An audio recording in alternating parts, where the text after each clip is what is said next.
Hello guys, നമ്മൾ കടയിൽ പോകാൻ കേട്ടോ, കുറച്ച് സാധനങ്ങളൊക്കെ വാങ്ങിക്കാനുണ്ട്. അങ്ങനെ പോണ വഴിക്ക് നമ്മൾ പാർക്ക് കണ്ടപ്പം പാർക്കിൽ കയറാമെന്ന് വിചാരിച്ചു. സുക്കുമ്പിക്ക് ഒന്ന് ഊഞ്ഞാലാടണം എന്ന്. എന്നാൽ പിന്നെ അത് നടത്തി കളയാമെന്ന് വിചാരിച്ചിട്ട് അവൻ ഇരുത്തി ഊഞ്ഞാലടിച്ചു. ഇറങ്ങി വന്നു കഴിഞ്ഞപ്പം ഒത്തിരി രാത്രി ആയതുപോലെ ആയിട്ടോ, ഭയങ്കരമായിട്ട് കളറൊക്കെ അങ്ങ് മാറി.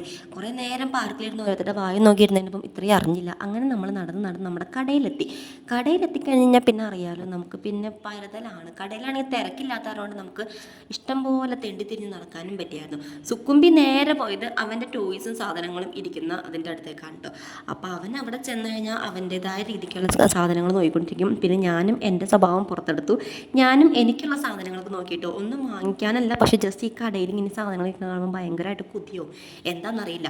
അങ്ങനെ നമ്മൾ ചെന്ന് നോക്കിയപ്പോൾ പുതിയ ഐറ്റംസ് ഒക്കെ വന്നിട്ടുണ്ട്. ഒത്തിരി വളയൊക്കെ വന്നിട്ടുണ്ട്. എനിക്ക് ഇങ്ങനത്തെ വളകൾ കണ്ടിട്ട് ഭ്രാന്താണ് ശരിക്കും. പക്ഷെ ഞാൻ വാങ്ങിച്ചില്ല കേട്ടോ. ഞാൻ ലീവിന് കൊണ്ടുപോകാമെന്ന് പറഞ്ഞിട്ടുണ്ട് ഇക്കാക്ക വീട്ടിൽ. അന്നേരം പള്ളിപ്പെരുന്നാളിന് വാങ്ങിക്കാമെന്നൊക്കെ വിചാരിച്ച് ഞാൻ വാങ്ങിക്കാനൊന്നും പോയില്ല. ഒത്തിരി കമ്മലൊക്കെ വന്നിട്ടുണ്ട്, ഇഷ്ടംപോലെ കമ്മൽ. പക്ഷെ ഭയങ്കര വിലയാണ്. ബായിച്ചിടുന്ന വളകൾ കണ്ടു, നല്ല രസമായിട്ട് കാണാൻ. ഭയങ്കര വിലയാട്ടോ. പക്ഷേ സ്റ്റാർട്ടിങ് തന്നെ 150 തുടങ്ങുന്നത്.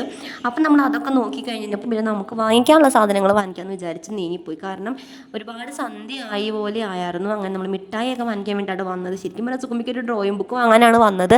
വന്നു കഴിഞ്ഞാൽ പിന്നെ നമ്മൾ കുറേ സാധനങ്ങൾ വാങ്ങുമല്ലോ. അങ്ങനെ നമ്മളിത് ജ്യൂസ് വാങ്ങി, ഡ്രോയിങ് ബുക്ക് വാങ്ങി, മുട്ട വാങ്ങി, ബിസ്ക്കറ്റ് വാങ്ങി, അങ്ങനെ കുറച്ച് ഐറ്റംസ് എല്ലാം വാങ്ങിയിട്ട് പിന്നെ സുക്കുമ്പീനെ ഇവിടെ നിർത്താൻ കൊള്ളില്ലാത്തത് കൊണ്ട് എത്രയും പെട്ടെന്ന് നമ്മൾ ക്യാമ്പിലെത്തി.